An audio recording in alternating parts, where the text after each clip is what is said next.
तो क्या क्या इंपॉर्टेंट पॉइंट्स है देखो। फर्स्ट पॉइंट क्या लिखा हुआ है, जल्दी पढ़ो। The dimension of physical quantity do not depend on the system of units. System of units का मतलब क्या है? CGS, FPS, MKS, वो सारे सिस्टम। तो जो डायमेंशन है वो यूनिट के सिस्टम के ऊपर डिपेंड नहीं करता है, वो सिर्फ और सिर्फ उसके फॉर्मूले के ऊपर डिपेंड करता है। सेकेंड पॉइंट क्या लिखा है, पढ़ो। Pure number and pure ratio do not have any dimensions. मतलब अगर प्योर कांस्टेंट कोई नंबर है तो उसका डायमेंशन नहीं होगा, या रेशियोज भी हैं तो भी उसका डायमेंशन नहीं होगा। याद होगा अभी हमने स्ट्रेन एक वर्ड देखा था, क्या होता है? Change in dimension divided bye original dimension. तो वो रेशियो था सेम चीजों का, तो उसका भी डायमेंशन नहीं होगा। नेक्स्ट क्या लिखा हुआ है, पढ़ो थर्ड पॉइंट।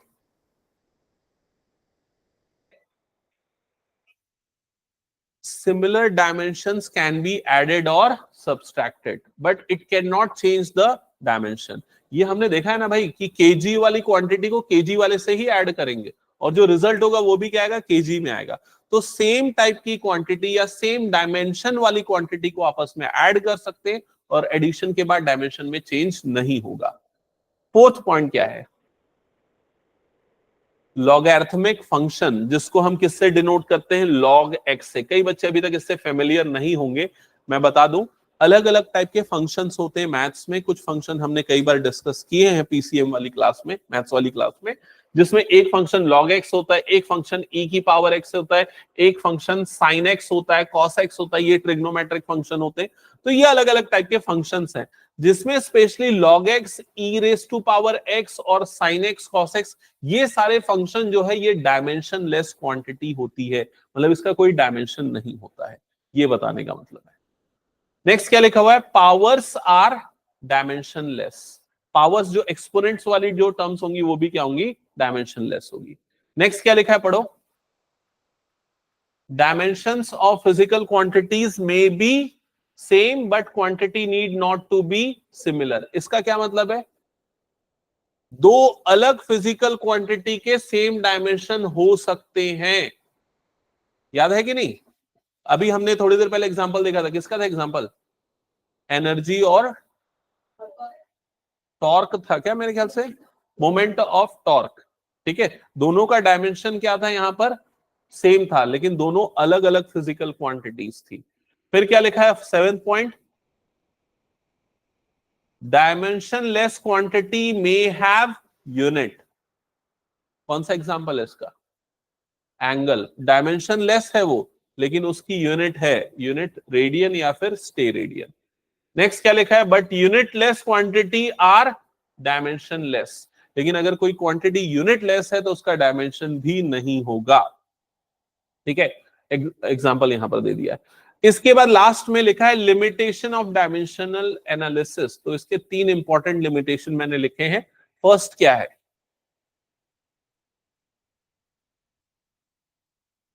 ये डायमेंशन लेस जो कांस्टेंट होते हैं ना, उसके बारे में कोई इंफॉर्मेशन नहीं देता। जैसे अभी थोड़ी देर पहले हमने पिछली क्लास में हमने एक ये डेरिवेशन किया था, याद है कि नहीं? टी इज इक्वल टू क्या था? के रूट ओवर एल अपॉन जी। ये डेरिवेशन किसके लिए था, याद है थोड़ा? जो बच्चे एब्सेंट थे उनको बता दूं, और जो प्रेजेंट है उनको तो याद होना चाहिए। किसका था ये डेरिवेशन? पेंडुलम का। पेंडुलम को अगर हम इस तरीके से एक मान लो एक पेंडुलम है जिसमें ये बॉब है जिसका मास है सपोज m kg। ठीक है, इसको एक स्ट्रिंग से अटैच करें जिसकी लेंथ है l, और इसको जब हम रिलीज करते हैं तो इसका क्या होता है? इसका मूवमेंट होता है, ये स्विंग करता है। समझ में आ रहा है ये चीज? तो जब ये पेंडुलम का मूवमेंट होता है ये due to acceleration due to gravity होता है, जो डाउनवर्ड डायरेक्शन में होता है। समझ में आई ये चीज? तो यहां पर इसका जो टाइम पीरियड है, मतलब कितने टाइम में वो एक रोटेशन कंप्लीट करेगा, एक स्विंग कंप्लीट करेगा, उसका हमने डेरिवेशन पिछले क्लास में कंप्लीट किया था। तो उस क्लास में जब हमने कंप्लीट किया तो यहां पर एक अननोन आ गया, एक कांस्टेंट आ गया, वो क्या आया था? के। तो ये जो कांस्टेंट के हमने लगाया था ये कौन सा है? ये डायमेंशन लेस कांस्टेंट है, और इसकी वैल्यू हम डायमेंशनल एनालिसिस से नहीं निकाल सकते। ये इसका पहला डिसएडवांटेज है। It does not give any information about the dimension less constant. First disadvantage. Second क्या है? fails when the physical quantity depends on the sum or difference of physical quantities such as this s is equal to ut plus half at square। ये किसकी equation है? Laws of motion वाली equation है। s का मतलब क्या होता है? डिस्प्लेसमेंट। और ये किसके ऊपर डिपेंड कर रहा है? ut plus half at square. तो जब भी आपको ना ऐसी क्वांटिटी मिलेगी जिसमें सम या डिफरेंस है, तो ये वाला भी डेरिवेशन हम नहीं कर सकते डायमेंशन से। थर्ड पॉइंट क्या है? it fails to derive relation between quantities that uses log, exponential, trigonometric function। वो जो log x, e raised to power x, sin x ये वाले जिसमें भी आते हैं ना, उसका डेरिवेशन इसमें नहीं कर सकते, ये बताने का मतलब। ठीक है, तो ये इसकी कुछ लिमिटेशंस हैं। आगे बढ़ते हैं, एक बार देखते चलो कौन कौन सा हमने किया है। ये वाला, हाँ, नेक्स्ट पॉइंट क्या लिखा हुआ है? Different types of variables and constants. तो यहां पर चार कैटेगरी है। फर्स्ट कैटेगरी क्या है? डायमेंशनल वेरिएबल, मतलब वो वेरिएबल भी है और उसका डायमेंशन भी है। तो क्या लिखा है? Variable value possesses dimension. Example के लिए एरिया, वॉल्यूम, वेलोसिटी, ये सारे वेरिएबल, इनकी वैल्यू चेंज होती है और इनके डायमेंशन भी होते हैं। सेकंड क्या है? डायमेंशनल कांस्टेंट, मतलब ये कांस्टेंट है, इनकी वैल्यू फिक्स होती है लेकिन इनका डायमेंशन भी होता है। जैसे कि स्मॉल जी क्या होता है? एक्सेलरेशन ड्यू टू ग्रेविटी, कितनी होती है? इसकी वैल्यू फिक्स होती है 9.8 मीटर पर सेकंड स्क्वायर। और ये एक्सेलरेशन है, मतलब इसका डायमेंशन भी होगा। क्या ये क्लियर हो गया सबको? नेक्स्ट क्या लिखा हुआ है? Dimension less variable. क्या है इसका एग्जांपल? एंगल्स। एंगल्स जो है वो डायमेंशन लेस है लेकिन उनकी वैल्यू वेरी करेगी। डायमेंशन लेस कांस्टेंट, मतलब जिसमें डायमेंशन भी नहीं है और कांस्टेंट भी है। पाई हो गया, 1/2 हो गया, 3/5 हो गया, कोई भी कांस्टेंट जो हम नॉर्मल मैथ्स में यूज करते हैं। समझ में आ गया ये चीज? इसमें लॉग और साइन नहीं आएगा क्योंकि लॉग, हाँ, लेकिन log 2 अगर है तो आएगा, log 3 है तो आएगा, लेकिन log x है तो वो नहीं आएगा क्योंकि वो x के ऊपर डिपेंड कर जाएगा, x वेरिएबल बन जाएगा। समझ में आ गया ये चीज? तो ये चार तरह के वेरिएबल्स और कांस्टेंट यहाँ पर होते हैं।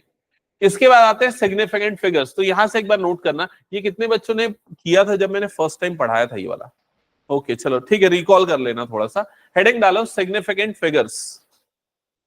Significant figures,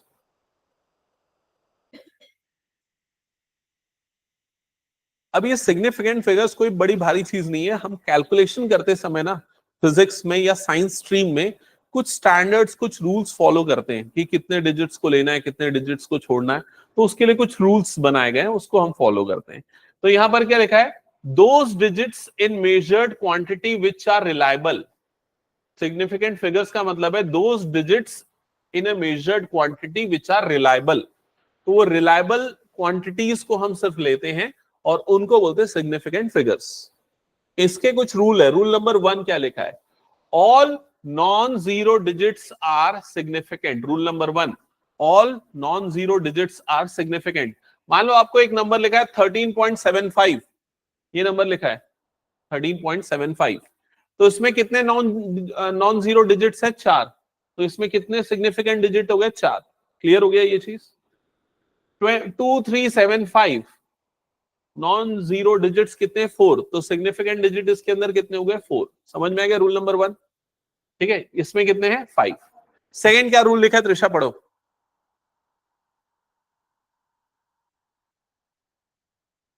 all zeros between non zeros are significant. जैसे कि देखो ये 102 लिख दिया मैंने, तो ये जीरो आ रहा है बिटवीन नॉन जीरोस, तो कितने सिग्निफिकेंट डिजिट हो गए? 3। 2005 4 सिग्निफिकेंट डिजिट। 3025 5, 30251 तो कितने हो गए? 5। 10.025 तो कितने हो गए? 5। समझ में आ गया रूल? पहला रूल क्या बोलता है? All non zeros are significant. Second rule क्या बोलता है? All zeros between the non zeros are significant. 2 rule clear हो गया सबको? थर्ड रूल क्या है बताओ? All zeros left to the non zeros are not significant. तो जैसे कि यहां पर 0043, तो ये जो 00 है ये लेफ्ट है नॉन जीरो के, तो ये वाला इसमें इसको हम सिग्निफिकेंट नहीं मानेंगे। तो टोटल कितने सिग्निफिकेंट डिजिट हो गए? 2। यहाँ पर 0002 तो कितने सिग्निफिकेंट डिजिट हो गए? 1। इसमें कितने हो जाएंगे? ये वाला नहीं काउंट होगा, बाकी सारे काउंट होंगे, तो कितने हो जाएंगे? 5। समझ में आ रहा है? 0.002 तो उसमें कितना आ जाएगा? 1। क्या ये रूल क्लियर हो गया? मतलब जीरोस अगर लेफ्ट में आ रहा है नॉन जीरो नंबर के, तो वो सिग्निफिकेंट काउंट नहीं होगा। नेक्स्ट 4th पॉइंट क्या लिखा है, पढ़ो।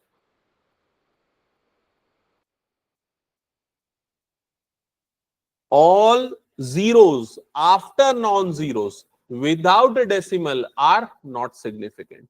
जैसे यहां पर 427 और 000 लिख दिया, तो ये कहां पर आ रहा है? राइट पे आ रहा है। डेसिमल है क्या? नहीं है, तो उसको हम सिग्निफिकेंट नहीं गिनेंगे। तो कितने सिग्निफिकेंट डिजिट मिलेंगे? 3। यहां पर देखो कितने सिग्निफिकेंट डिजिट मिलेंगे? 3। किसको काउंट नहीं कर रहे हैं हम? ये वाले को काउंट नहीं कर रहे हैं। इसमें कितने सिग्निफिकेंट डिजिट मिलेंगे? 3। ठीक है, अभी फिलहाल मैंने इस वाले ऑप्शन को हटा दिया था। क्यों हटा दिया था? क्योंकि डेसिमल के साथ वाला है। ठीक है, इसमें कितने सिग्निफिकेंट डिजिट मिलेंगे? 2। ये तभी फॉलो होगा जब ये नॉन डेसिमल पॉइंट वाला है। समझ में आ रहा है ये चीज? ठीक है। 5th पॉइंट क्या है? All zeros after non zero with decimal are significant. यही दो में ज्यादा कंफ्यूजन होता है, 4 और 5 में। ठीक है, हम ये वाले को सिग्निफिकेंट मानेंगे। डिजिट के राइट वाले में अगर जीरो आ रहा है, आखिरी में जीरो आ रहा है, उसको सिग्निफिकेंट मानेंगे। कब मानेंगे? अगर वो डेसिमल के साथ आ रहा है तो। क्लियर हो गया ये चीज? जैसे यहां पर देखो 0.0270, तो इसमें कितने सिग्निफिकेंट डिजिट होंगे? 3, क्योंकि डेसिमल के साथ आ रहा है वो चीज। क्या यहां तक क्लियर हो गया सभी को? अब मैं कोई भी नंबर दूंगा, बता दो कि सिग्निफिकेंट डिजिट्स कितने हैं। चलो ठीक है, मैं एक नंबर दे रहा हूं, बताना। 0.0037500, बताओ कितने सिग्निफिकेंट डिजिट होंगे? 5। कौन से 5? यहां से काउंट किया ना? ओके, नेक्स्ट दे रहा हूं 0.200, दैट्स इट। कितने सिग्निफिकेंट डिजिट होंगे? 3। नेक्स्ट है 2035.0, कितने सिग्निफिकेंट डिजिट होंगे? 1 2 3 4 एंड 5। क्लियर? नेक्स्ट आता है 0.001, कितने सिग्निफिकेंट डिजिट होंगे? ओनली 1। ओनली 1। लेफ्ट साइड में कितने भी जीरोस आए उसको काउंट नहीं करना है नॉन जीरो के पहले। समझ में आएगी नहीं ये चीज? अगर ऐसा आता है 31200, बताओ कितने सिग्निफिकेंट डिजिट होंगे? 3। इनको काउंट करेंगे, इनको काउंट नहीं करेंगे। लेकिन अगर यहां पर 0.0 आ जाता तो कितने हो जाता? ये 3 + 4 मतलब कितना हो जाता? 7 हो जाता। क्या ये रूल समझ में आ गया? सिंपल सा रूल है, सामने वाले को कभी काउंट नहीं करना है, चाहे डेसिमल के साथ आए चाहे बिना डेसिमल के साथ आए। पीछे वाले को काउंट करना है। कब काउंट करना है? जब डेसिमल के साथ आ रहा है। बिना डेसिमल के साथ आएगा तो उसको भी काउंट नहीं करेंगे। क्या ये क्लियर हो गया? ओके, अब आते हैं लास्ट वाले पे। क्या लिखा है? Scientific notation. अगर आप साइंटिफिक कैलकुलेटर यूज करोगे ना, कई जगह पे यूज होगा अब आगे जाके, तो उस समय इस तरह का कैलकुलेशन कई बार देखने को मिल जाता है, जैसे a × 10⁻⁴ ऐसा वाला। जैसे स्पीड ऑफ लाइट, पता है कितना होता है स्पीड ऑफ लाइट? 3 × 10⁸ मीटर/सेकेंड, यही होता है। तो ये साइंटिफिक नोटेशन मिलेगा 3 × 10⁸। एग्जैक्टली 3 नहीं होता, 3.10 कुछ होता है समथिंग। ठीक है, तो यहां पर ये अगर साइंटिफिक नोटेशन में लिखा गया है तो ए जो होगा उसमें जितने डिजिट होंगे वो आपके सिग्निफिकेंट डिजिट काउंट होंगे। जैसे कि 1.7 × 10⁹, तो कितने सिग्निफिकेंट डिजिट है यहां पर? 2। 0.0304 × 10⁻⁴, कितने सिग्निफिकेंट डिजिट है यहां पर? 3। क्या ये समझ में आ गया? तो सिग्निफिकेंट डिजिट की काउंटिंग कैसे करनी है और रूल्स उसके कौन से हैं, ये आपको ध्यान में रखना है। चलो आगे बढ़ते हैं। अब आते हैं राउंडिंग ऑफ। तो ये 2-3 टॉपिक हैं एनसीईआरटी में जो करंटली हैं, जिन पे बेस्ड क्वेश्चन भी दिए गए बुक में, तो उसको एक बार समझ लो। राउंडिंग ऑफ करने का क्या रूल है आप लोग जानते होंगे हालांकि। जैसे अगर मान लो ये नंबर लिखा 7.324, आपको बोला इसको राउंड ऑफ करो डेसिमल के बाद 2 डिजिट तक, तो आप ये जो 2 के बाद जो तीसरा डिजिट आप उसको चेक करोगे। तीसरा डिजिट क्या लिखा है यहां पर? 4। अगर वो डिजिट 5 से छोटा है तो सीधे सीधे उसको डिस्कार्ड कर देंगे और जो बच गया वो आपका राउंड ऑफ हो गया। समझ में आ गया ये रूल? जैसे यहां पर हो गया 8.27132 अगर आपको बोलता है 4 डिजिट तक इसको राउंड ऑफ करो, तो 1 2 3 4 डेसिमल के बाद 4 डिजिट तक काउंट किया, फिफ्थ डिजिट को देखा 3 है, 5 से छोटा है, तो सीधे सीधे उसको डिस्कार्ड कर दो। क्या ये क्लियर हो गया? ठीक है। अगर मान लो वो डिजिट 5 से बड़ा है, जैसे कि इस नंबर को लेते हैं 7.327, 2 डिजिट तक राउंड ऑफ करना है, तो तीसरा डिजिट आपके पास यहां पर कौन सा है? तीसरा डिजिट है 7, जो कि 5 से बड़ा है। तो 7 अगर 5 से बड़ा है तो इसको डिस्कार्ड करेंगे और इस नंबर को एक प्लस कर देंगे, मतलब कितना हो जाएगा? 7.33। समझ में आ गया रूल? अगर ये आपका नंबर है, इसको आपको राउंड ऑफ करना है 3 डिजिट तक, तो ये 7 5 से बड़ा है तो इसको डिस्कार्ड करेंगे और ये वाले नंबर को एक बढ़ा देंगे, तो क्या हो जाएगा? 2.522। क्या यहां तक क्लियर हो गया? अगर इसको 2 डेसिमल प्लेसेस तक करना होता तो क्या आता? 2.52। That's it. क्लियर? अब क्या होगा अगर मान लो आपका वाला डिजिट 5 के इक्वल है, तो जैसे कि ये वाला नंबर 8.215 आपको 2 डिजिट तक लाना है, 2 डिजिट तक लाना है, 215 है, तो ये 5 है, 5 को हटाएंगे और इस नंबर को चेक करेंगे इवन है कि ऑड है। तो अभी कौन सा ये नंबर ऑड है, उसको बना देंगे इवन, तो अगला इवन नंबर कौन सा हो जाएगा? 2। अगर इसमें देखा जाए तो यहाँ पर 8.225 है, इसको हटाएंगे, ये नंबर को देखेंगे ये कौन सा है? इवन, तो उसको नहीं चेंज करेंगे, वो जो नंबर लिखा है वो एज इट इज लिखा रहेगा। समझ में आएगी नहीं ये चीज? बस ये आखिरी डिजिट 5 होने पे आपको क्या करना है, जैसे अगर मान लो यहाँ पर 5 है, आप इसको हटाओगे तो इस 2 को चेंज करोगे क्या? नहीं करोगे। क्या हो जाएगा? ये 7.32। लेकिन अगर मान लो ये है 15.355, इस 5 को हटा रहे हो तो ये वाले नंबर को एक इंक्रीज कर दोगे, क्या बना दोगे? 6 बना दोगे। क्या ये क्लियर हो गया? Rounding off rule. ठीक है। अब मल्टीप्लिकेशन और डिवीजन में कौन से रूल फॉलो होते हैं सिग्निफिकेंट फिगर्स के, वो क्या है देखो, इसमें पढ़ो क्या लिखा है। Rules for multiplication and division. तो मल्टीप्लिकेशन या डिवीजन जब भी हम कोई दो नंबर्स का करेंगे तो हम इसको least number of significant figures में छोड़ेंगे। जैसे कि यहां पर देखते हैं 37.432 और ये दो नंबर्स को मल्टीप्लाई करते हैं मान लो हम, तो इन दोनों का मल्टीप्लिकेशन मिल रहा है हमें 2014 पॉइंट समथिंग समथिंग कुछ मिल रहा है। अब इन दोनों में सिग्निफिकेंट फिगर्स दोनों के कितने कितने? इसमें कितने सिग्निफिकेंट फिगर्स? इसमें कितने? 4। तो लीस्ट कितना हो गया? 4। तो अब हमारे पास जो रिजल्ट आया उसको हमें लीस्ट काउंट पे छोड़ना है, मतलब कितने पे छोड़ेंगे? सिर्फ 4 पे। तो उसका रिजल्ट हम क्या लिखेंगे? 2014। क्या ये समझ में आ रहा है? नेक्स्ट, अगर इन दोनों नंबर्स को मल्टीप्लाई करेंगे तो मल्टीप्लीकेशन पे ये मिल रहा है, तो कितना लीस्ट सिग्निफिकेंट फिगर से बताओ दोनों में? 2, ये वाला। तो उसको हम रिजल्ट कहां पर छोड़ेंगे? 3.5 पे। लेकिन इसको राउंडिंग ऑफ करना पड़ेगा, तो ये डिजिट कौन सा है? 7 है, तो उसको इंक्रीज कर देंगे तो ये क्या हो जाएगा? 3.6। क्या ये सबको समझ में आ गया? तो अभी यहां पर हमने सिग्निफिकेंट डिजिट्स और राउंडिंग ऑफ करने के लिए जो रूल्स यूज होंगे उसको एग्जांपल के थ्रू देखा। ओके, चलो आगे बढ़ते हैं। एडिशन और सब्सट्रैक्शन में क्या रूल्स फॉलो होंगे? तो एडिशन और सब्सट्रैक्शन में भी least number of decimal places पे आप रिजल्ट को छोड़ोगे। ठीक है, जैसे कि यहां पर आ गया 10.215 और 5.12, दोनों का एडिशन कितना हो जाएगा? 15.335। Least number of decimal places मतलब डेसिमल के बाद मिनिमम कितना है, तो यहां पर 2 दिख रहा है, तो हम रिजल्ट कहां पर छोड़ेंगे? 2 डिजिट पे छोड़ेंगे। 15.335 है, तो इस 5 को हटाएंगे और इस 3 को क्या बना देंगे? 4 बना देंगे राउंडिंग ऑफ करते समय। क्लियर हो गया? हाँ, इन दोनों का एडिशन बताओ। Least number of significant digit कितने आ रहे हैं इसमें? सॉरी, सिग्निफिकेंट नहीं बोल रहा, डेसिमल के बाद लीस्ट नंबर ऑफ डिजिट्स कितने हैं? 2। और यहां पर 4 है लेकिन लीस्ट वाला 2 हो गया, तो रिजल्ट हम कहां पर छोड़ेंगे? 2 पे छोड़ेंगे। क्लियर हो गया? ये लास्ट वाला देख लो एक बार, क्लियर है क्या? 0.3 और ये 10.2329, तो हम सिंगल डिजिट पे छोड़ेंगे तो ये हो जाएगा 10.6। क्या ये क्लियर है? ओके, अब यहां पर कुछ क्वेश्चंस हैं, एनसीईआरटी के क्वेश्चंस हैं, एक एक करके मुझे आंसर बताओ। फर्स्ट वाले का क्या आंसर होगा?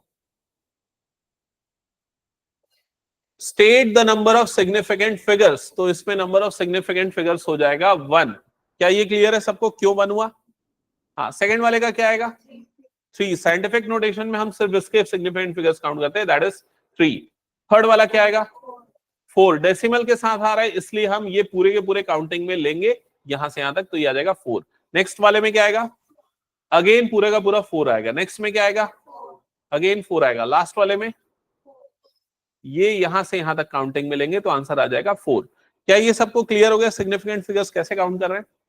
ओके, नेक्स्ट आते हैं कुछ कैलकुलेशन। ये सारे क्वेश्चन हमने पहले किए हुए हैं, हालांकि एक बार देख लेते हैं, डिस्कस कर लेते हैं, कुछ इंपॉर्टेंट इसमें है तो इसको मैं समझा दूं कि ज्यादा कुछ इंपॉर्टेंट क्वेश्चन है नहीं, एक बार देख लेना इसको। ठीक है, इंपॉर्टेंट क्वेश्चन जो आपके है उसको मैं आगे कराऊंगा, हालांकि एनसीईआरटी इसलिए मैं बता दे रहा हूं एक बार। जैसे पहला क्वेश्चन पूछा है कि वॉल्यूम है, वॉल्यूम ऑफ क्यूब है जिसकी साइड है 1 सेंटीमीटर, उसको मीटर क्यूब में कन्वर्ट करो। समझ रहे हो क्या बोल रहा है? एक क्यूब है जिसका एक साइड है 1 सेंटीमीटर, तो उसका वॉल्यूम कितना होगा? वॉल्यूम का फॉर्मूला क्या होता है क्यूब का? ए क्यूब होता है। एक ही जगह पे 1 डालेंगे मतलब क्या हो जाएगा? 1 सेंटीमीटर क्यूब हो जाएगा। समझ में आई ये चीज? उसको किस में कन्वर्ट करना है? मीटर क्यूब में। तो कैसे कन्वर्ट करेंगे मीटर क्यूब में? तो 1/100 होल क्यूब, और ये किस में कन्वर्ट हो जाएगा? मीटर क्यूब में कन्वर्ट हो जाएगा। मतलब सेंटीमीटर से मीटर कन्वर्ट करने के लिए क्या करते हैं? 1/100। सेंटीमीटर स्क्वायर से मीटर स्क्वायर में कन्वर्ट करने के लिए 1/100 का स्क्वायर, और वैसे क्यूब है तो 1/100 का क्या हो जाएगा? क्यूब। तो कितना बन जाएगा? 10⁻⁻⁶। क्लियर हो गया ये? नेक्स्ट क्वेश्चन में क्या बोला है? Surface area of solid cylinder of radius 2 centimetre and height 10 centimetre is equals to, उसको किस में कन्वर्ट करना है? मिलीमीटर स्क्वायर में। तो सिंपल मैथ्स वाला कैलकुलेशन है, वो करने के बाद बस आपको क्या करना पड़ेगा? यहाँ पर सेंटीमीटर टू मिलीमीटर कन्वर्जन करना पड़ेगा। पता है कितना होता है? 1 सेंटीमीटर इक्वल टू कितना मिलीमीटर? 10 मिलीमीटर। तो वो कन्वर्जन करना पड़ेगा। तो जो भी आपका फाइनल रिजल्ट आएगा, ये जैसे ये आया 6 पॉइंट समथिंग कुछ, अच्छा मैंने पहले ही कन्वर्ट कर दिया उसको मिलीमीटर में। 2 सेंटीमीटर को 20 मिलीमीटर, और हाइट जो 10 सेंटीमीटर उसको क्या लिख दिया? 100 मिलीमीटर। फिर उसके सरफेस एरिया ऑफ सिलेंडर का फॉर्मूला जो 10th में पढ़ते थे वो अप्लाई कर दिया। ओके, किलोमीटर पर आवर को मीटर पर सेकेंड में कन्वर्ट करना आता है, किससे मल्टीप्लाई करना होता है? 5/18 से, डायरेक्ट रूल। या फिर कैसे कर सकते हो? इनटू 1000 डिवाइडेड बाय 60 इंटू 60, उससे भी कर सकते हैं। ठीक है, चलो एक काम करते हैं, अब सीधे सीधे ना हम आ जाते हैं कुछ क्वेश्चंस पे। ये वाला हमने लास्ट क्लास में किया था, एक बार चेक करो तो, ये किया था क्या? ये वाला भी कंप्लीट कर लिया था मैंने। लाइट ईयर के बारे में एक्सप्लेन नहीं किया था ना, तो ये नोट कर लो एक बार। लाइट ईयर लिखो, 1 लाइट ईयर, 1 लाइट ईयर, जिसको LY लिखते हैं, 1 लाइट ईयर। तो 1 लाइट ईयर का मतलब क्या है? लाइट जो है एक साल में जितना डिस्टेंस ट्रैवल करेगी, उस डिस्टेंस को बोलते हैं 1 लाइट ईयर। तो 1 लाइट ईयर एक्चुअली डिस्टेंस की यूनिट है, एक बहुत बड़े डिस्टेंस की यूनिट है। लिख लो, 1 light year is a distance covered by a light. 1 light year is a distance covered by light in a duration of 1 complete year. In a duration of 1 complete year.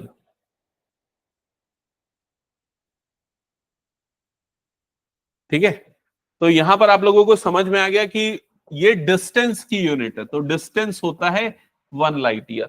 समझ में आ गया?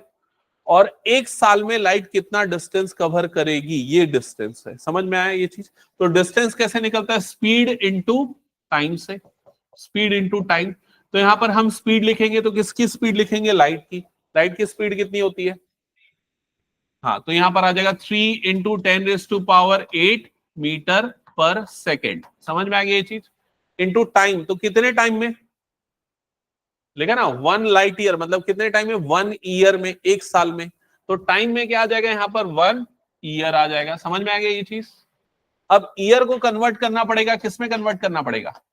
Seconds में। तो seconds में कैसे convert करेंगे? तो 1 year में कितने दिन होते हैं? 365। एक दिन में कितने आवर्स होते हैं? 24। एक आवर में कितने मिनट होते हैं? 60। एक मिनट में कितने सेकंड होते हैं? 60। समझ में आएगी नहीं ये चीज? तो 1 ईयर को 365 डेज लिखा, एक दिन में 24 आवर्स हो गया, एक आवर में 60 मिनट हो गया, और एक मिनट में 60 सेकंड्स हो गया। तो एक साल में इतने सेकंड्स होते हैं। आप इन सबको मल्टीप्लाई करो, आपको सेकंड्स मिल जाएगा। कितना आ रहा है? 86,000 चेक करना पड़ेगा एक बार, ठीक है। ये जो भी रिजल्ट आएगा उसको फाइनली फिर किससे मल्टीप्लाई कर देना, इस नंबर से मल्टीप्लाई कर देना, 3 से। तो मैं राउंडिंग ऑफ करके बता रहा हूं, अप्रोक्सीमेटली ये आएगा 9.46 इंटू 10⁻15 मीटर। तो 1 लाइट ईयर का मतलब होता है इतने मीटर का डिस्टेंस, ये ध्यान में रखना, ठीक है, या नोट करके रख लेना, कई बार डायरेक्ट क्वेश्चन इसका आता है। 1 light year is equal to कितना होता है, 9.46 इंटू 10⁻15 मीटर। कैलकुलेशन कैसे हुआ, यहां पर जो मैंने बताया उसी तरीके से कैलकुलेशन हुआ है, ठीक है। So 1 light year is equals to 9.46 into 10⁻15 metre, ये आ गया। अब क्वेश्चन में पूछा गया है, क्वेश्चन में पूछा कि भाई 1 मीटर में कितने लाइट ईयर होंगे, 1 मीटर में कितने लाइट ईयर होंगे। तो यहां पर 1 मीटर को हमको लाइट ईयर में कन्वर्ट करना है, तो क्या करना पड़ेगा, डिवाइडेड बाय क्या कर देंगे, यहां पर 9.46 इंटू 10⁻15, और ये आ जाएगा 1 मीटर आ जाएगा। समझ में आया मैंने क्या किया, यहां पर यूनिटरी मेथड जो हम करते हैं, this equals to 1 light year, so 1 metre is equal to, उसको क्रॉस मल्टीप्लाई कर लिया, सिंपल। तो जब आप इसका रेसिप्रोकल निकालोगे, या ये समझ लो ये ऊपर चला जाएगा, ये ऊपर जाएगा, तो 10⁻⁻ कितना हो जाएगा, ये -15 हो जाएगा, और 1 डिवाइडेड बाय क्या हो जाएगा, 9.46, ऐसा कुछ होगा। जब इसको डिवाइड करके जब फाइनल वैल्यू निकालोगे तो ये अप्रोक्सीमेटली आएगी इतनी। यहां पर एक चीज मैंने मिस कर दिया, 1.057 इंटू 10⁻⁻16 लाइट ईयर, ये आ जाएगा। तो 1 metre is equals to this much light year, ये उसका कन्वर्जन होगा।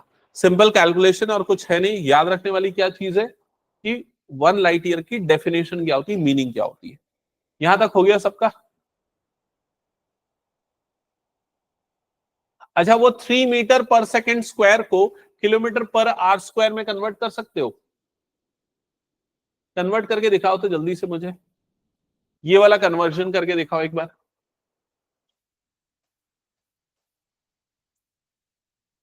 3 मीटर पर सेकेंड स्क्वायर को किलोमीटर पर आवर स्क्वायर में कन्वर्ट करके दिखाओ, चेक करते हैं।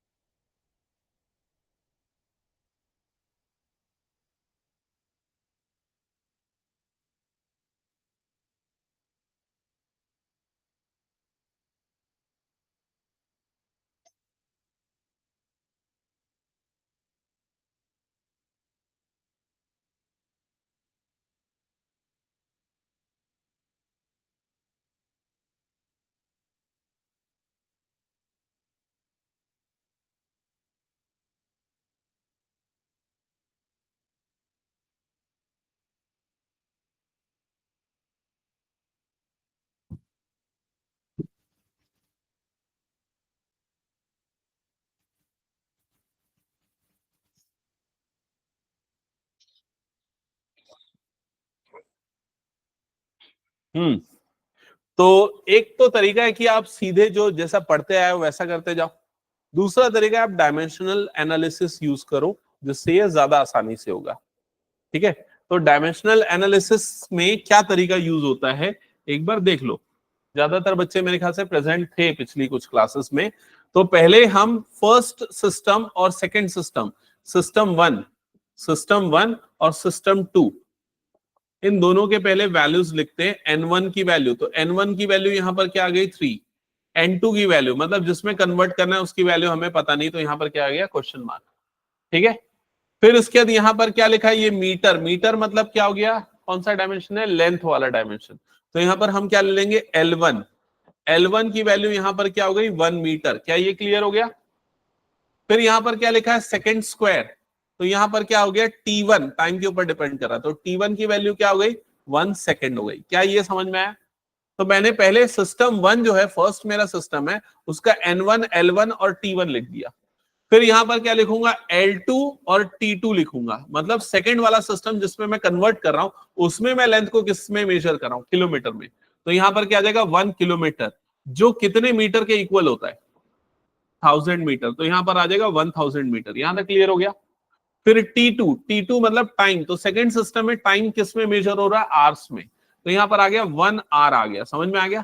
अब यहां पर सेकंड है तो मुझे इसको भी सेकंड में कन्वर्ट करना पड़ेगा, तो सेकंड में कन्वर्ट करने के लिए 60 इंटू 60 करूंगा, मतलब क्या मिल जाएगा मुझे 3600 सेकेंड्स, तो ये इसमें कन्वर्ट हो गया। यहां तक क्लियर हो गया सबको? फिर कौन सा फॉर्मूला यूज होता है, याद है क्या फॉर्मूला? फॉर्मूला है N2 is equals to N1, क्या आता है यहां पर? M1 अपॉन M2, तो मास के ऊपर डिपेंड नहीं कर रहा तो नहीं लिखते, उसको छोड़ देते। फिर क्या आ जाएगा? L1 upon L2 whole to the power में क्या आएगा यहां पर? होल टू दी पावर में 1 आएगा, ठीक है। फिर क्या आ जाएगा? T1 upon T2, T1 upon T2 whole to the power में क्या आएगा? -2 होल टू दी पावर क्या आ जाएगा? ये -2। क्या ये क्लियर है? फिर यहां पर आ जाएगा N1। चैतन्य ये पता है क्या ये वाला कन्वर्जन सिस्टम? ओके। फिर N1 के प्लेस पे क्या आ जाएगा यहां पर? 3 L1 बाय L2, तो L1 बाय L2 मतलब क्या हो जाएगा? ये 1 अपॉन 1000 और होल रेस टू पावर हो गया 1। T1 बाय T2, तो भाई T1 की वैल्यू देख लो कितनी है यहां पर? T1 की वैल्यू है 1 और T2 की वैल्यू कितनी है? 3600। होल रेस टू पावर कितना हो गया? ये -2। क्या यहां तक सबको क्लियर हो गया? तो ये आ जाएगा 3 इंटू 10 रेस टू पावर -3, इसको मैं ऐसा लिख सकता हूँ ना 10 रेस टू पावर -3, और ये रेसिप्रोकल हो जाएगा। रेसिप्रोकल हो जाएगा मतलब क्या हो जाएगा? 3600 होल रेस टू पावर क्या बन जाएगा? +2। क्या यहां तक का प्रोसेस क्लियर हुआ? एक बार चेक कर लो सभी, ठीक है। फिर उसके बाद क्या करेंगे? 3 into 10 raise to power -3 into, इसको मैं लिख सकता हूं 36 का स्क्वायर इंटू 100 का स्क्वायर। क्या ये क्लियर हो गया सबको? तो ये आ जाएगा 3 into 10 raise to power -3 into 36 का स्क्वायर, ठीक है, बाद में कैलकुलेट करेंगे। 100 के स्क्वायर को मैं क्या लिख सकता हूँ? 10 की पावर 4। क्लियर हो गया? 10 स्क्वायर का होल स्क्वायर। सो फाइनली ये वाला टर्म और ये वाला टर्म जब मल्टीप्लाई होगा तो यहां पर क्या बच जाएगा? 10 बच जाएगा। 10 की पावर 4 और 10 की पावर -3 एक्सपोनेंट्स ऐड हो जाएंगे, 10 बच जाएगा। और ये हो जाएगा 3 इंटू 36 का स्क्वायर, तो 36 का स्क्वायर कितना होता है? 1296 इंटू 3 कर दो, तो 3 6 18 का 8 आ गया 1, 3 9 27 प्लस 1 8, 28 का 8 आ गया 2, 3 2 6 प्लस 2 8 और 3 1 3, और लास्ट में एक 10 है, तो मतलब क्या आ जाएगा? 388। यही आ रहा है क्या? चेक करो तो 3880। क्या ये कन्वर्जन समझ में आया कैसे किया हम लोगों ने? एक टेस्ट करके देखते हैं, चलो कितना समझ में आया वो अभी पता चल जाएगा, ठीक है। ये हटा दूं क्या मैं? चलो एक क्वेश्चन दे रहा हूं, कन्वर्ट करके दिखाओ। क्वेश्चन है 7.5 kilometre per hour, kilometre per hour को कन्वर्ट करना है आप लोगों को मीटर पर सेकंड में। 7.5 किलोमीटर पर आवर को कन्वर्ट करना है मीटर पर सेकंड में।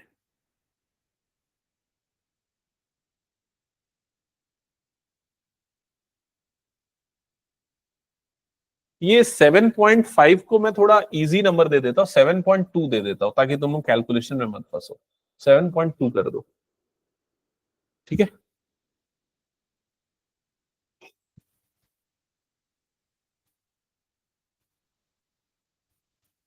यूनिट कन्वर्जन का ये तरीका सबको क्लियर है ना? दृष्टि पक्का? कुछ डाउट है तो अभी पूछना। हाँ प्रियांशी नहीं पता? अच्छा तुम लोगों ने उस तरीके से किया।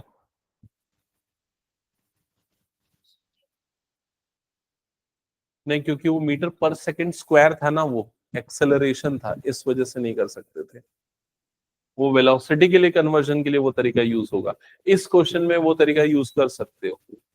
हाँ लेकिन पिछले क्वेश्चन में नहीं हो सकता था।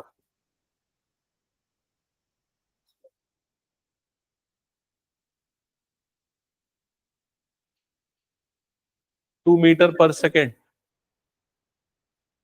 हम्म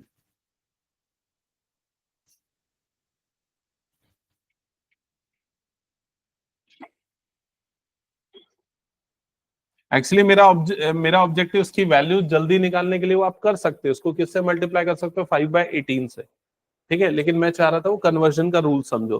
तो ज्यादातर बच्चों ने कन्वर्शन रूल से किया है वैसे। तो यहाँ पर सबसे पहले क्या आ जाएगा 7.2, फिर ये क्या आ जाएगा L1 by L2 whole raise to power 1, फिर इधर पे क्या आ जाएगा T1 by T2 whole raise to power क्या आ जाएगा -1, तो आ जाएगा 7.2 L1 बाय L2, तो L1 की जगह पे 1000 मीटर अपॉन L2 की जगह पे 1 मीटर, ये हो जाएगा T1 बाय T2, तो यहाँ पर टाइम आवर्स में है तो यहाँ पर क्या आ जाएगा 60 इंटू 60 सेकेंड्स आ जाएगा, और डिवाइडेड बाय T2 में क्या आ जाएगा 1 सेकेंड आ जाएगा, ठीक है, और होल रेज टू पावर क्या हो जाएगा -1, तो ये 7.2 इंटू 1000 हो जाएगा, इंटू ये 1 बाय क्या हो जाएगा यहाँ पर 60 इंटू 60 हो जाएगा, ये जीरो कट, ये 2 जीरो कट, फिर 6, ये 72 डिवाइडेड बाय 36 आ जाएगा, फाइनली आंसर आएगा 2 मीटर पर सेकेंड।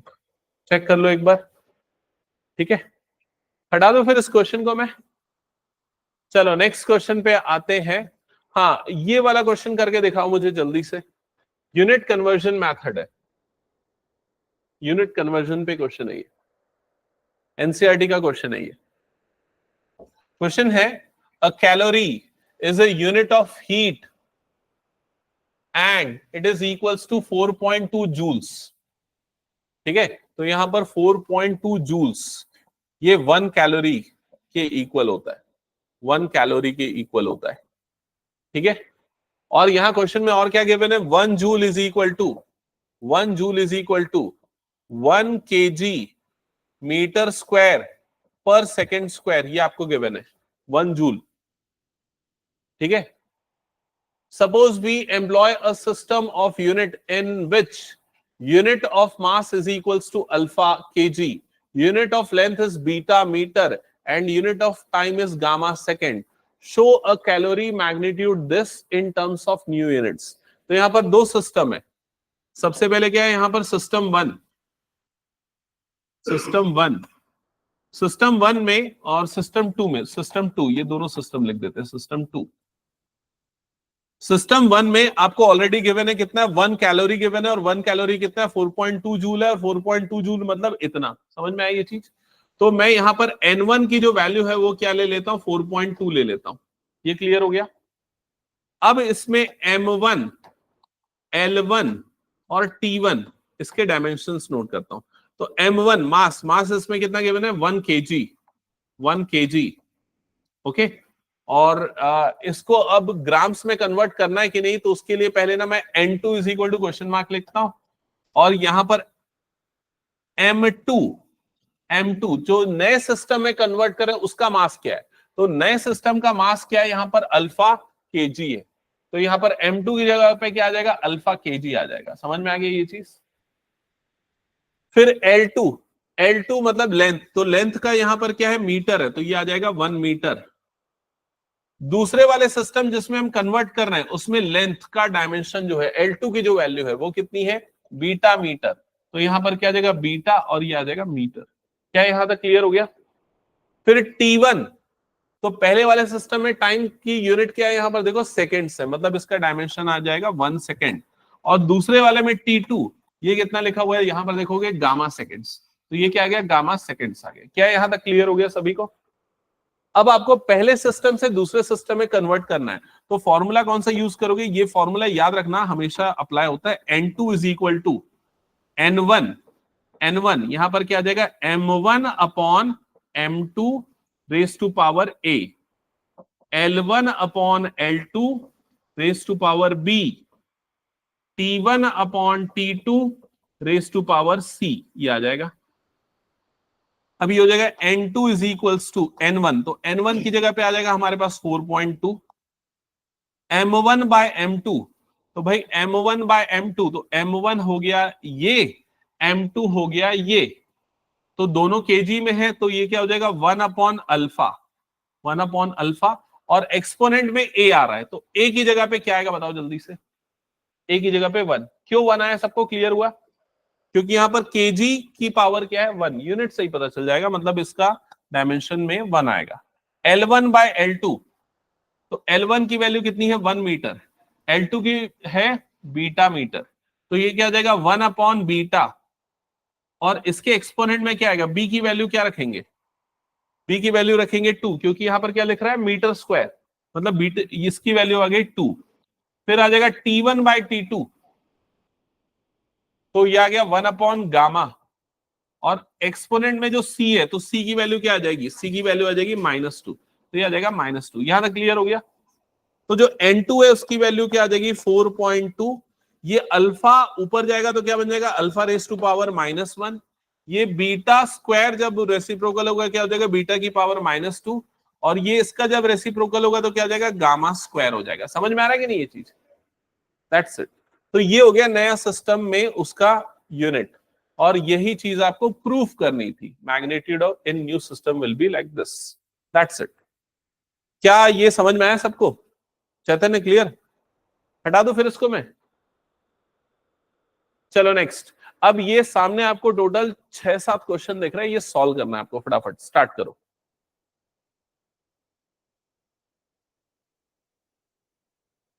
पहले यहां से स्टार्ट करते हैं, यहां से। अब इसमें हो सकता है कई चीजें कई बच्चों को नहीं पता हो, तो मैं थोड़ा थोड़ा ब्रीफ करते चलता हूं।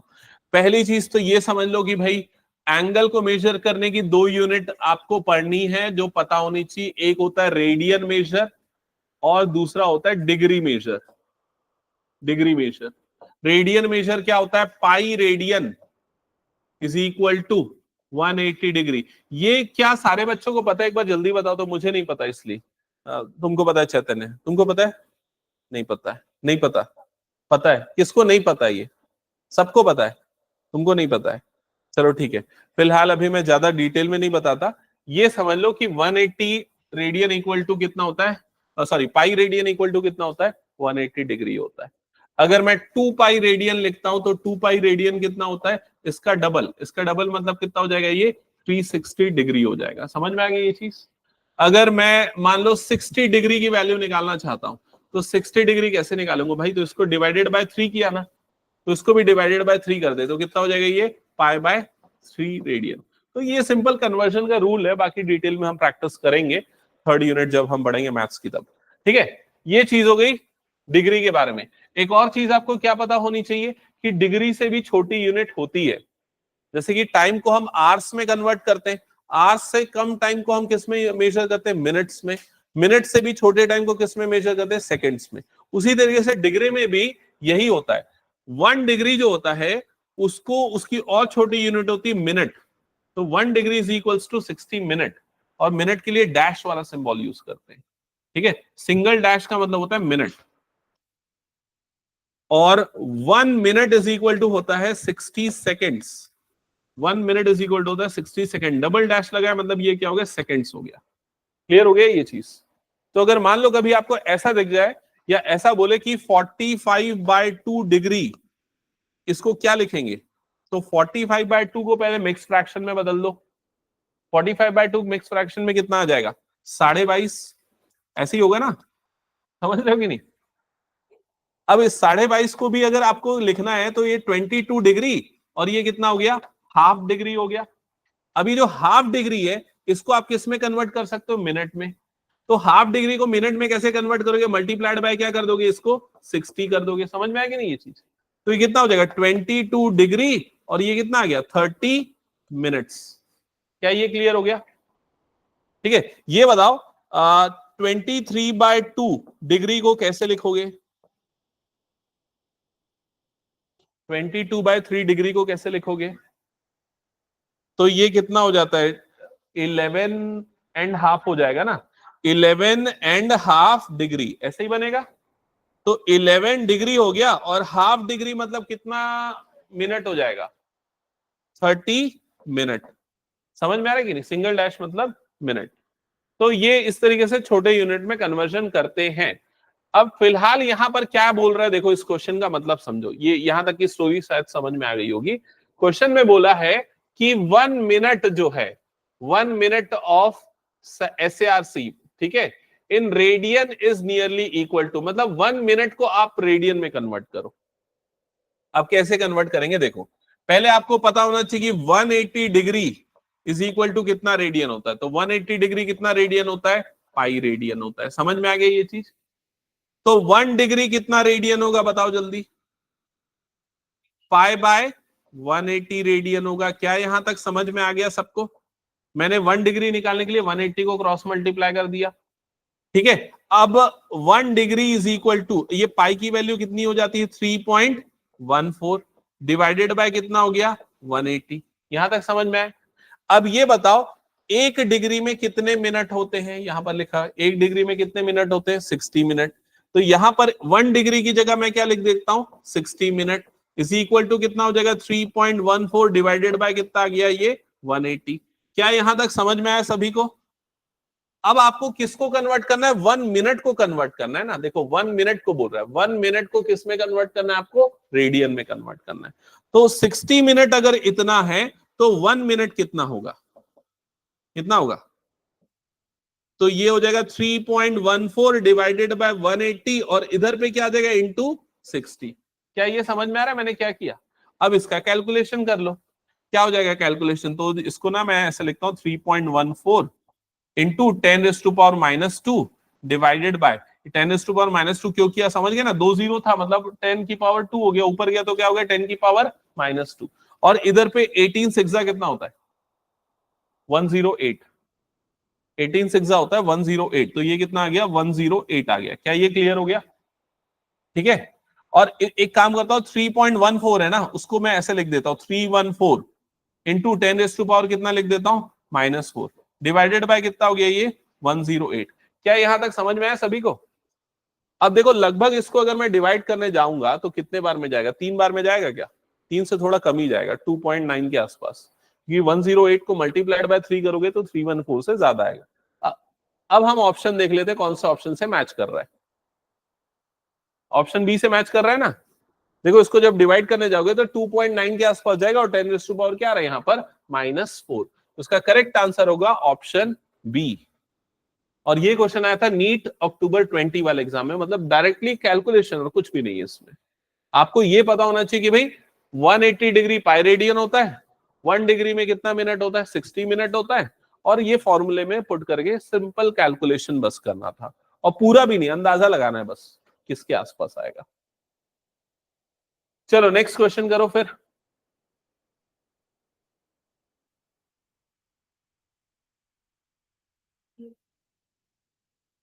हम्म, ठीक है मैं पूछूंगा ना उससे।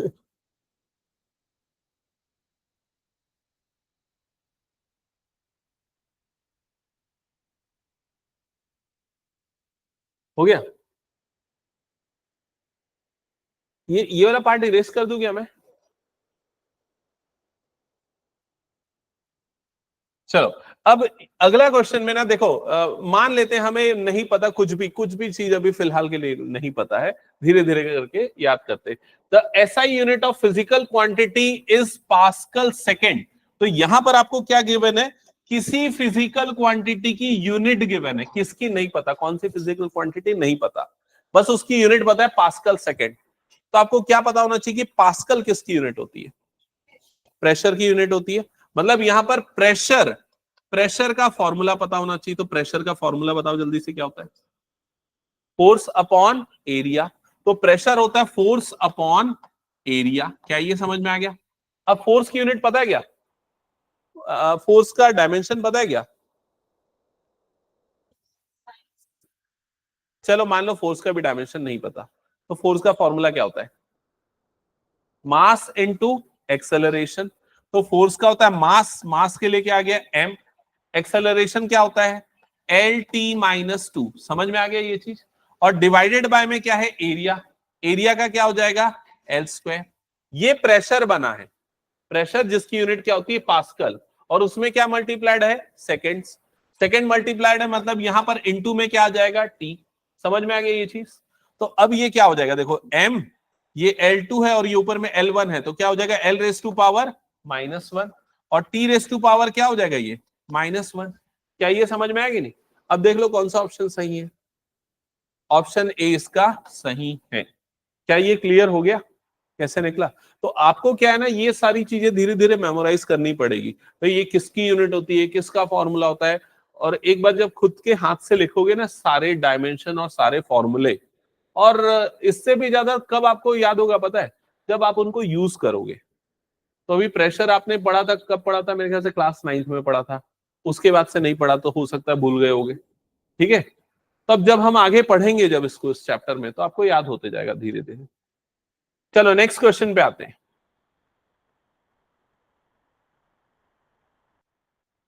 नेक्स्ट क्वेश्चन में ये लिखा है ELMG। ये सारी अलग अलग फिजिकल क्वांटिटीज हैं, जहां पर E का मतलब है एनर्जी। E हो गया एनर्जी, ठीक है। L क्या है यहां पर? L क्या डिनोट कर रहा है, देख लो जल्दी से। Angular momentum, angular momentum. फिर क्या लिखा है यहां पर? M किसको डिनोट कर रहा है? मास को। फिर क्या है? G किसको डिनोट कर रहा है? ग्रेविटेशनल कांस्टेंट को, ग्रेविटेशनल कांस्टेंट को, ठीक है। और आपको बोल रहा है the dimension formula of P। अब यहां पर P का फॉर्मूला आपको दे दिया। P का फॉर्मूला है EL स्क्वायर m⁻⁻5 g⁻⁻2। तो आपको इसका डायमेंशनल फॉर्मूला बताना है, क्या होगा? तो सबसे पहले आपको E मतलब एनर्जी का डायमेंशन पता होना चाहिए। तो एनर्जी का डायमेंशन याद है किसी को? अच्छा, एनर्जी का फॉर्मूला बताओ क्या होता है?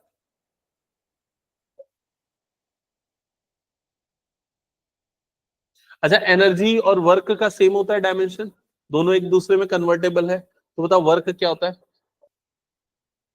Force into distance. पढ़ा है ना, W = F × D। ये शायद 9th में था ये भी, है ना? तो फोर्स का पता है कि नहीं? अभी थोड़ी देर पहले यूज किया था हमने फोर्स का, क्या था? mL_T-2, ठीक है। और उसमें ये फोर्स का था mL_T-2, और उसमें डिस्टेंस मल्टीप्लाई हो जाएगा, मतलब एक और एल आ जाएगा, तो क्या हो जाएगा? mL2T-2। ये किसका हो गया? एनर्जी का हो गया। क्या ये क्लियर हो गया? अब एल क्या है? देखो, एंगुलर मोमेंटम। क्या होता है ये वाला? याद नहीं होगा। देखो किसी ने नोट किया तो, नहीं किया तो मैं इधर पे दिखा देता हूं। एंगुलर मोमेंटम, एंगुलर मोमेंटम,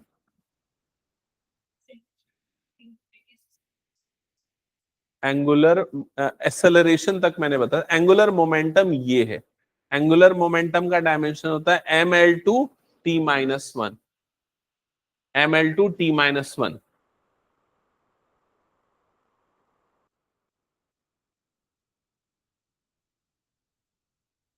तो यहां पर आ जाएगा mL2T-1, और इसका होल स्क्वायर है, मतलब क्या आ जाएगा? Whole square. क्या ये क्लियर हो गया? फिर यहां पर m जो है वो डायरेक्टली मास है, तो उसमें तो कोई चेंज नहीं होगा, तो ये क्या हो जाएगा? m⁻⁻5। क्या ये क्लियर हो गया? फिर ये g का मतलब क्या है? Gravitational constant. ये याद है इसका डायमेंशन? किसी को नहीं याद है? ये ग्रेविटेशनल कांस्टेंट कहां से पैदा हुआ, ये पता है? कहां से? ग्रेविटेशनल फोर्स के फॉर्मूले से, F वाले फॉर्मूले से। क्या ये याद है? क्या होता था? F = G m1 × m2/r²। याद है ये वाला फॉर्मूला? तो यहां से G की वैल्यू अगर हम निकाले, मान लो, तो ये क्या हो जाएगा? r² इंटू क्या हो जाएगा? F अपॉन क्या आ जाएगा? m1 × m2। ऐसे ही होगा। अब यहां पर r² मतलब ये क्या हो जाएगा? r मतलब लेंथ हो गया है, तो ये क्या हो जाएगा? L² या L2। F क्या हो गया? फोर्स। फोर्स का फॉर्मूला मास इंटू एक्सेलरेशन। मास का मतलब आ गया m, एक्सेलरेशन का मतलब क्या आ गया? LT-2 अपॉन m1 m2, मतलब क्या हो गया? मास। मतलब क्या आ जाएगा यहां पर? m² आ जाएगा। समझ में आई ये चीज? तो ये कितना बन जाएगा? m से लिखना चालू करते हैं। सबसे पहले m की पावर में क्या आ जाएगा? -1। l की पावर क्या आ जाएगा? 3। और t की पावर क्या आ जाएगा? -2। क्या ये क्लियर हुआ? तो यहां पर आपको क्या लिखना है? यहां पर आप लिखोगे m-1 L3, और t क्या हो जाएगा? -2। और होल की पावर में क्या लिखा हुआ है यहां पर? -2। एक बार किसी ने लिखा है g का, तो देखो तो मैंने सही निकाला है कि नहीं, कहीं कुछ गड़बड़ी में गलती तो सही है ना? हाँ, ओके ओके, यहां तक क्लियर सबका? अब देखो डायमेंशन लिखना चालू करते हैं। तो m, यहां पर देखो m है, और यहां पर क्या आ गया? m² आ गया। तो m की पावर 1 प्लस m की पावर 2 आ गया। यहां पर क्या हो जाएगा? -5। और यहां पर क्या हो जाएगा? मैं क्या कर रहा हूं समझ रहे हो ना? क्या आ जाएगा +2। क्या ये सबको क्लियर हुआ क्या किया मैंने? तो 1 + 2 3, 3 + 2 5, मतलब ये फाइनली आपको क्या मिल जाएगा m⁻0। ऐसा वाला कोई सा है क्या? दो ठो गए। कौन सा वाला? सी और डी, मतलब दो ऑप्शन में से एक सही है। अब मैं किसको देखूंगा? देखो मैं टी पे कैलकुलेशन नहीं करूंगा। क्यों नहीं करूंगा? टाइम वेस्ट होगा मेरा। मैं सिर्फ किसको देखूंगा? एल की पावर को देखूंगा, वो डिसाइडिंग फैक्टर हो जाएगा। तो एल की पावर में क्या आना चाहिए? तो एल की पावर में यहां पर देखो क्या है 2, यहां पर एल की पावर क्या हो जाएगा 4, और यहां पर एल की पावर कितना हो जाएगा -6। 3 2 6, मतलब क्या हो जाएगा -6। तो 2 + 4 6, यही होगा ना? तो +6 और -6 कट गया, मतलब क्या आ जाएगा L0। तो कौन सा ऑप्शन करेक्ट होगा? ऑप्शन डी करेक्ट होगा। क्या ये क्लियर हो गया सभी को कैसे करना है? तो इस तरह के क्वेश्चन है जिनको आपको प्रैक्टिस करना है। हटा दूं क्या इसको फिर मैं? ठीक है, चलो नेक्स्ट। ये डायरेक्ट क्वेश्चन नीट 22 के एग्जाम में पूछा गया है। क्या पढ़ो जल्दी।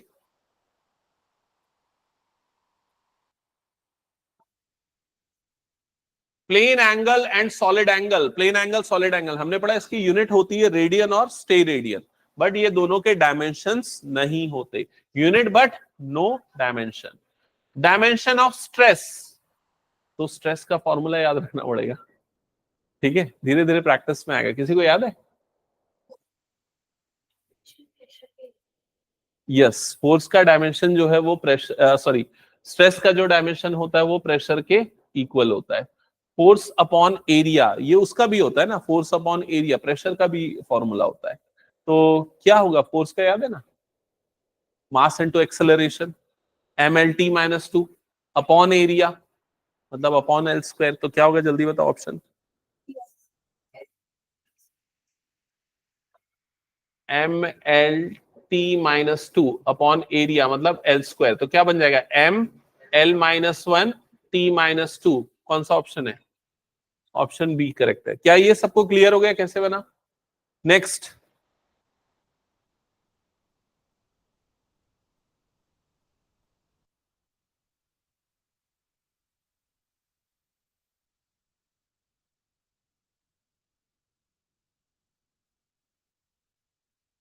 The mechanical quantity which has dimensions reciprocal of mass, मतलब इसमें से कौन सी क्वांटिटी जिसमें m⁻⁻1 आता है? तो एंगुलर मोमेंटम, अभी थोड़ी देर पहले हमने डिस्कस किया था एंगुलर मोमेंटम। क्या उसमें आता था? देख लो एक बार। एंगुलर मोमेंटम नहीं आता है। ग्रेविटेशनल कांस्टेंट में आता है। ग्रेविटेशनल कांस्टेंट अभी जो हम पढ़ रहे थे, जी का फॉर्मूला याद है ना? जी इज इक्वल टू क्या था? R² × F/m1 × m2, ऐसे ही था ना? तो मतलब ये क्या हो गया? m² हो गया, ऊपर जाएगा तो क्या हो जाएगा m⁻⁻2। और फोर्स में भी एक m आता है, मास इंटू एक्सेलरेशन वाला। तो m⁻⁻ क्या आ जाएगा? वो -1। तो उसका करेक्ट आंसर होगा ग्रेविटेशनल कांस्टेंट, ऑप्शन डी। चलो नेक्स्ट बताओ जल्दी क्या है। हाँ,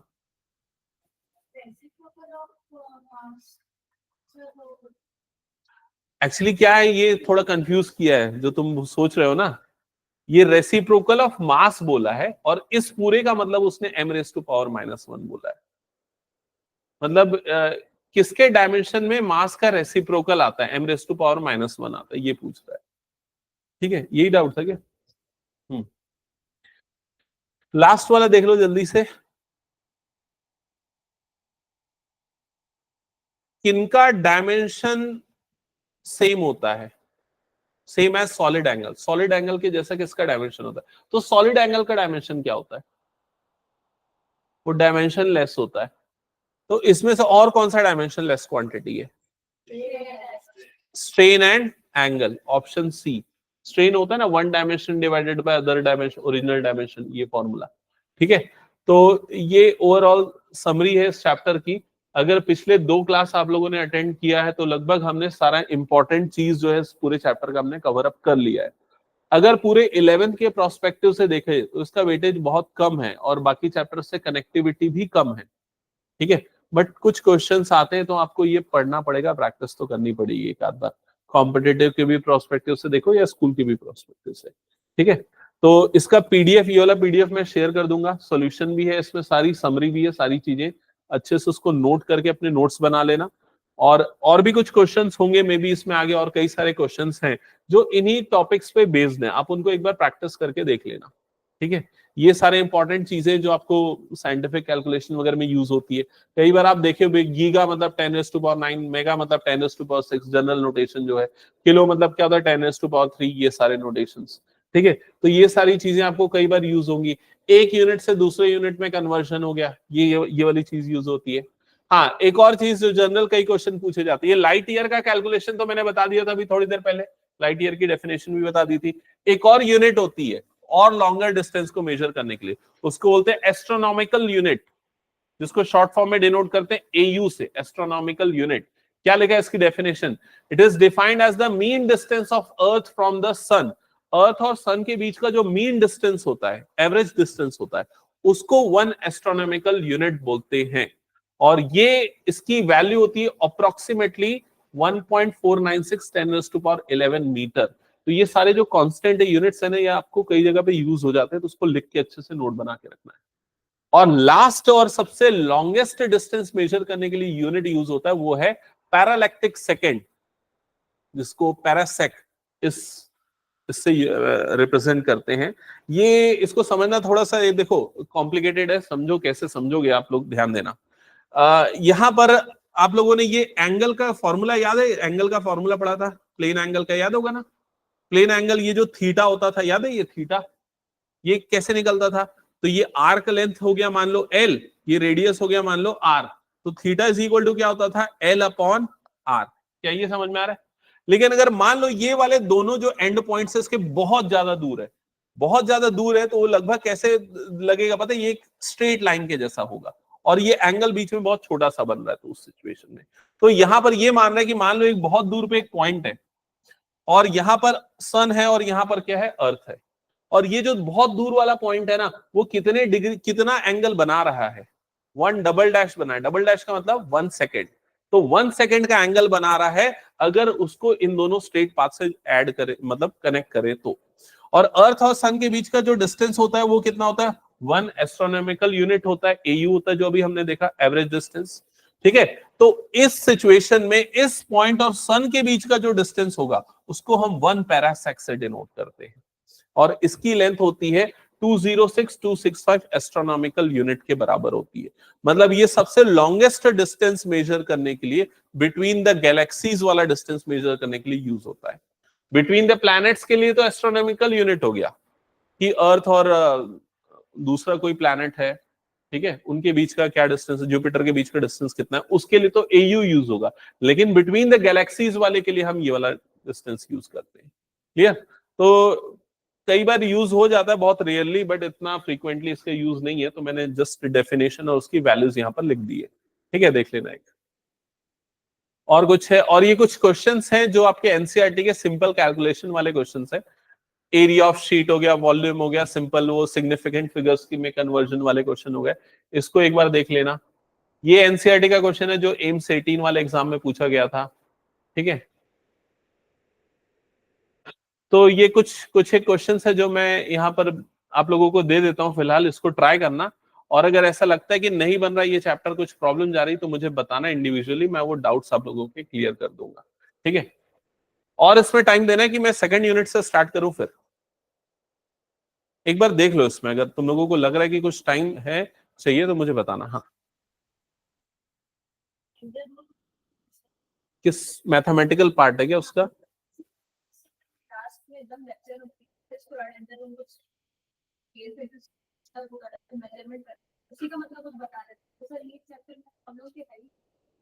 नहीं, एक्चुअली वो बहुत सारी चीजें थी जो डिलीट हो चुकी हैं अभी करेंटली। अभी जो मैं बता रहा हूँ वो मतलब एनसीईआरटी का जो नया वर्जन है उससे मैं बता रहा हूँ ये वाली चीजें।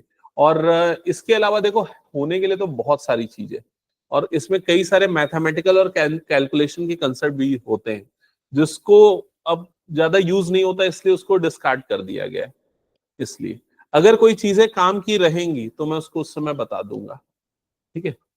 जैसे कि कई जगह पे अभी से क्या पढ़ा देते हैं, मैक्सिमा मिनिमा का कंसेप्ट पढ़ा देते हैं, कई लोग पढ़ा देते हैं, कई लोग वेक्टर में dot product, cross product, triple product सब पढ़ा देते हैं, लेकिन वो सब अभी इमीडिएटली यूज नहीं होता। तो मतलब ऐसा है कि अगर मैं सिर्फ प्री रिक्विजिट भी बताने जाऊंगा ना, तो पूरा का पूरा एक सिलेबस हो जाएगा पूरा नया फिजिक्स के अलावा वाला। ठीक है, जैसे कि अगर वेक्टर हम पढ़े, हमने बहुत कम वेक्टर पढ़ा, उसके अलावा बहुत सारी चीजें वेक्टर में, तो धीरे धीरे करके पढ़ेंगे तब ठीक रहेगा। कैलकुलस में भी हमने बहुत कम टॉपिक पढ़ा है, उतना ही जितना हमें करंटली यूज हो रहा है। इसमें भी जैसे सिग्निफिकेंट फिगर हो गया, मेजरमेंट हो गया, हमने वो पढ़ा जो करंटली हमारे लिए यूजफुल है। आगे धीरे धीरे जितना यूज होगा पढ़ेंगे धीरे धीरे। ठीक है, ओके। और कुछ डाउट ऋषा? तो क्या ये बहुत जल्दी बताया तो ये ऐसा तो नहीं कि समझ में नहीं आया? ये चैप्टर ज्यादा कुछ था नहीं, इसमें मेन कोर कंसेप्ट है ना, डायमेंशन का फॉर्मूला कैसे बनता है, उसके सारी फिजिकल क्वांटिटी के फॉर्मूले कैसे बनते हैं और कैसे एक दूसरे से रिलेटेड होते हैं। ज्यादातर क्वेश्चन इसमें से आते हैं। अदर देन दैट क्या आएगा? एक यूनिट सिस्टम से दूसरे यूनिट सिस्टम में कन्वर्शन, जो हमने पिछली क्लास में ज्यादा प्रैक्टिस किया था, अगर याद होगा तो। ठीक है, तो एक बार ये दो चीजें कवर अप करो और फिर इसका एक हम लोग टेस्ट ले लेते हैं। कब कर दें? सैटरडे को करें? आज कौन सा day? Monday, Tuesday, Wednesday, Friday को करते हैं टेस्ट। ठीक है, तो फ्राइडे को उसका टेस्ट रहेगा ये वाला चैप्टर का, ताकि तुम लोगों को कुछ डाउट है तो अगली क्लास में पूछ सकते हो उसका डाउट वगैरह। ठीक है, ओके, ठीक है, फिर एंड करता हूँ।